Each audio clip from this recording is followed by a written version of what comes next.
आएंगे। यहाँ 1 लीटर दूध मैंने ज़ाफ़रानी रबड़ी खीर के लिए रख दिया। 1 कप चावल भिगो के मैंने रखे थे, उसको मुझे इसमें डालना है पकने के लिए। जब चावल पक जाएंगे तो उसके बाद फिर चीनी और दूसरी चीज़ें हम डालेंगे। ओके, सो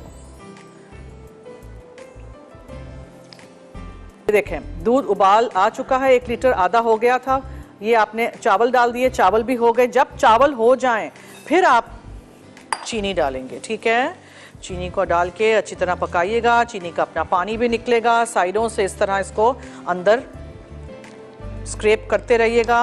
फिर इलायची का, छोटी हरी इलायची का हम पाउडर डालेंगे।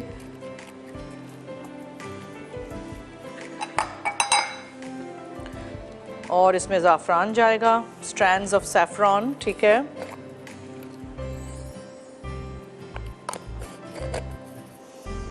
बादाम, पिस्ते, काजू, किशमिश, किसी भी चीज़ के साथ आपको सजाना है। कंडेंस मिल्क थोड़ा सा इनमें डालेंगे, अच्छा सा फ्लेवर आता है। साइडों से इसको अंदर लीजिए इस तरह, और चीनी का अपना पानी निकलेगा, उसको खुश्क होने दीजिएगा। मैं इसमें ये कंडेंस मिल्क डाल दूंगी, और कंडेंस मिल्क डालने के बाद इसको आप अच्छी तरह चलाइए और चूल्हा बंद कर दीजिए। और इसको जिस भी चीज़ में निकालना है उसमें निकाल दीजिए, बिकॉज़ एक दफ़ा कंडेंस मिल्क डाल दिया फिर ये नीचे लग जाएगा।